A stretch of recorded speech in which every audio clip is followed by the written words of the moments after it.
was this rivalry something that you were aware of? No. Had no idea till I got here. And that's my thing is that, like, I want Chattanooga people to dislike us as much as we dislike them.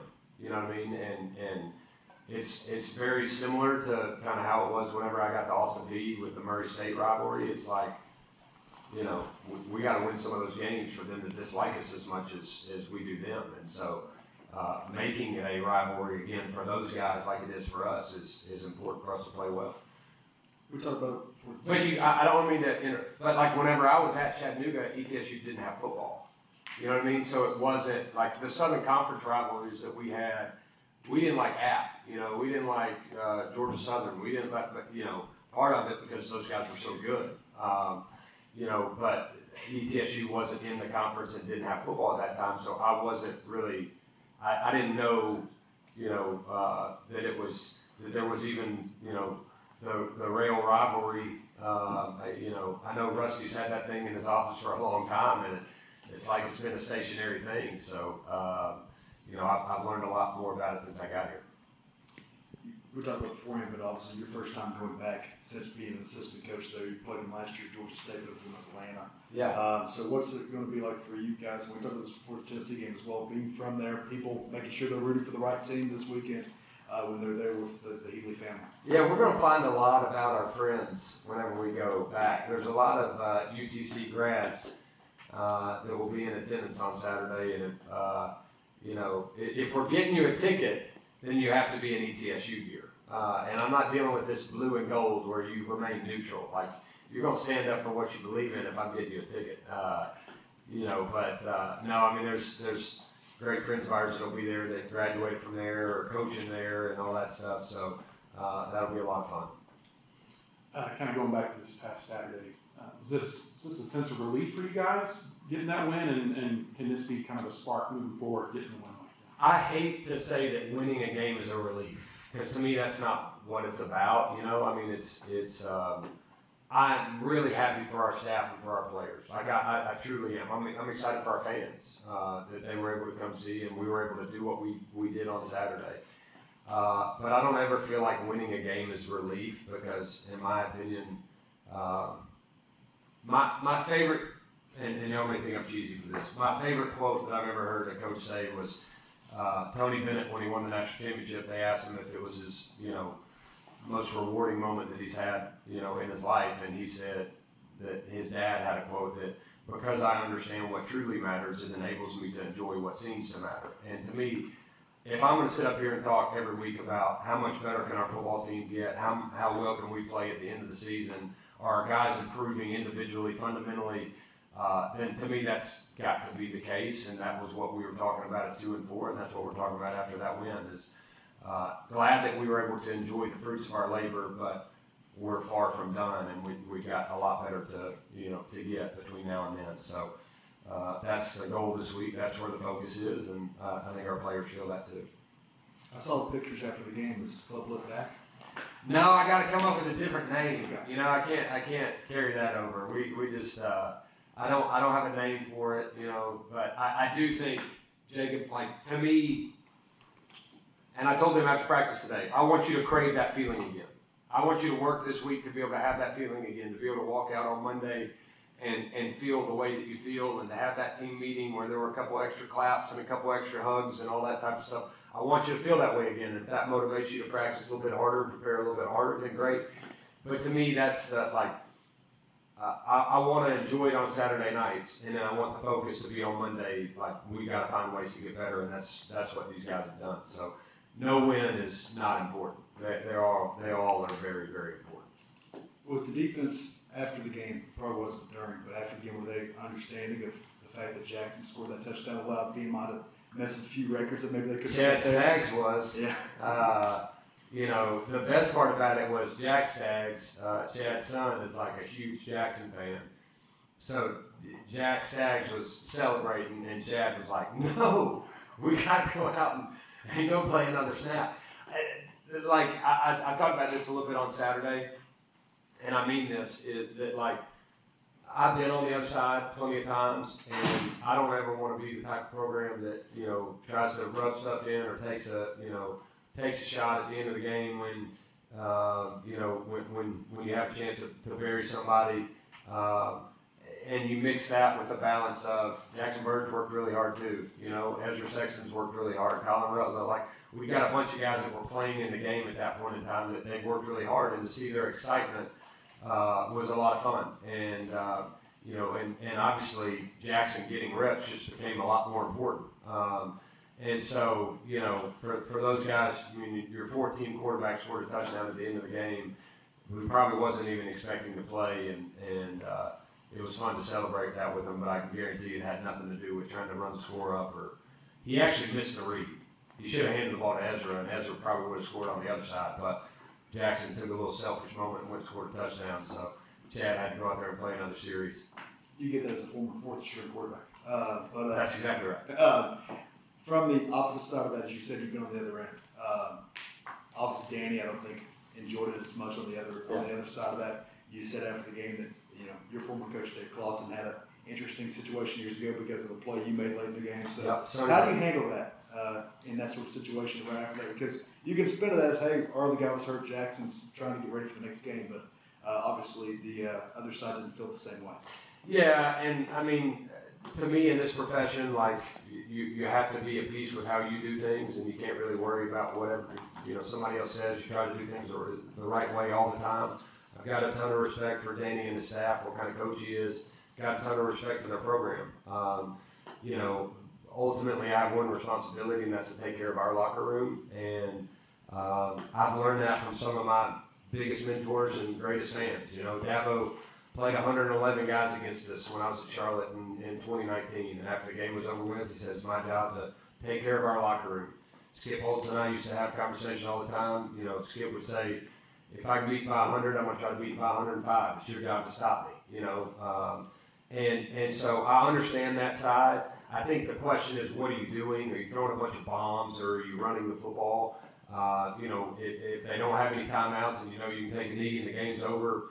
I've taken a knee in that situation. All of a sudden the other team called the timeout. Now you got to decide to go for it on fourth down or not. And so I thought, run the ball, and then Jackson makes a couple guys miss and makes a great play. And so it wasn't anything out of lack of respect for them, but I understand I've got a locker room to take care of too.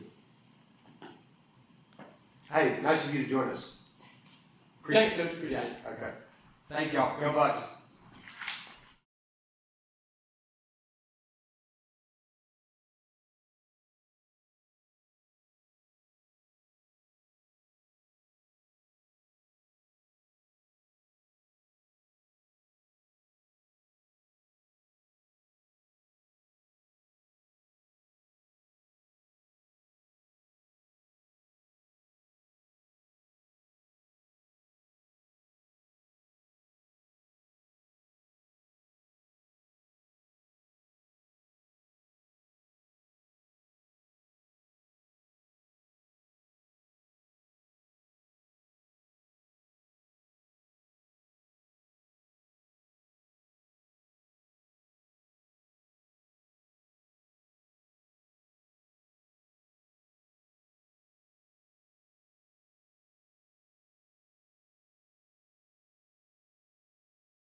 For our players today, we have rush in Brian Austin. We also have wide receiver kick returner Xavier Gallardes.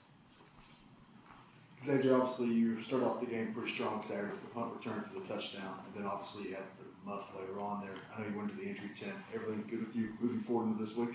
Oh, everything great. For you, special teams wise, though, what did you all see against VMI, who had obviously some coverage issues in previous games for what y'all do on the punt returns? Yeah, I mean, we obviously look at film from the previous weeks and then try to come up with a game plan to give ourselves the best chances, whether that's going for a block or setting up a return. So we saw some things in VMI's punt team that we thought we could work with, and I think we did a good job executing. Like you said, had a big return, and then later, I muffed one. That's unacceptable. I went and played outside of my technique, and I take ownership for that. So, but gotta move on, keep going, and we'll be all right. And then obviously the other big play defensively there, Brian, when you're able to get the forced fumble, and then what was going through your head when you saw that Teddy had recovered?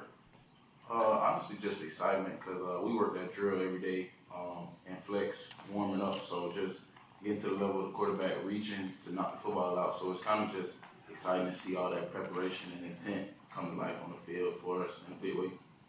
Obviously, a lot's been made this week. It's a rivalry week at Chattanooga. You played high school ball down there, so how big of a game is this for you personally? I'll be honest, I think it's just another game. It's exciting because there'll be a lot of familiar faces down there, but I think trying to quiet that noise down and just play one snap at a time, I think it'll be the biggest thing. Yeah, it's just another conference game. It's not necessarily a bigger one, it's just the next one. Prepare for a new quarterback? Oh, whoever's out there, we have full confidence in them, and they're in the system, in a great system. So, they just have to do their 111, nothing more, and we'll be all right. And then Brian, on the defensive side, you guys had, like Coach pointed out at one point, 0 for 16 on third down conversions. What's working so well for you guys on that side of the ball Saturday? Just kind of everybody executing and just doing our 1 of 11. Just because I know in the past we've had some issues, and whether that's misassignments and stuff like that. So we've just been really big on just doing our job, making the plays that come to us, not trying to do more or less, just doing our job and just executing together, having fun. So I think that's the biggest difference. Pressure obviously was big for y'all when y'all played defensively well against Elon. Again, really good against VMI. Why has it been difficult time for y'all to get consistent pressure throughout the season? I wouldn't say it's been difficult. It's just kind of, we say in the D-line room, kind of heavy as head wears the crown. So we'll take that, and we just try to get better every week with getting pressure. So, but this week I know we were definitely focused on our pass rush, just picking up, trying to get more pressure, because we know kind of defense goes as a D-line goes. We get pressure, we get stopped. So that's kind of the mindset. Do you have a name for that rush group? Because it seems like when you want to bring the pass rusher to right, bring in Quay and you and Caven and Chris Davis Jr. Y'all got a name for that package yet? I mean, it's kind of our NASCAR package, but we ain't really got a name for it, but that's kind of the package, the NASCAR package. Is that your favorite? You're in really big there. Is that Yeah, a package you're really excited about? Because you just get to go with the quarterback? Yeah, because we got some real dudes up front to go get home, so I love that package. This is for either one. Is there a sense of relief at all in the locker room after this past win, getting a win like this, and can that be a spark for you moving forward? As a sense of relief, just kind of getting the win. We're excited and happy for the win, but I know as a team, we just feel like we left more on the table. We know what type of team we can be and what type of team we can finish as. So a sense of relief after getting the win, yeah, but we know there's still more out there for us. So I don't feel like we can take off or let up now. But what does this particular rivalry coming up mean to this team? I think it means a lot to the university, to the players. With the transfer portal, a lot of guys come in and not so familiar with it. So I said for us as a team, it's focusing on us. It's just a normal game. But I think maybe for the fans, maybe the alumni might mean a lot. So we're gonna try to obviously come out, play hard, and bring it home for these guys, but also for us just to improve as a team. What have you guys seen of Chattanooga on film, and what's it going to take to beat them? good team. They've been in some close games, you know, within our conference. So, but I feel like the SoCon is a conference where every week anybody can go out and beat anybody. So, you know, we still gonna have to look into, you know, more into depth of what they did, but obviously confident in our abilities.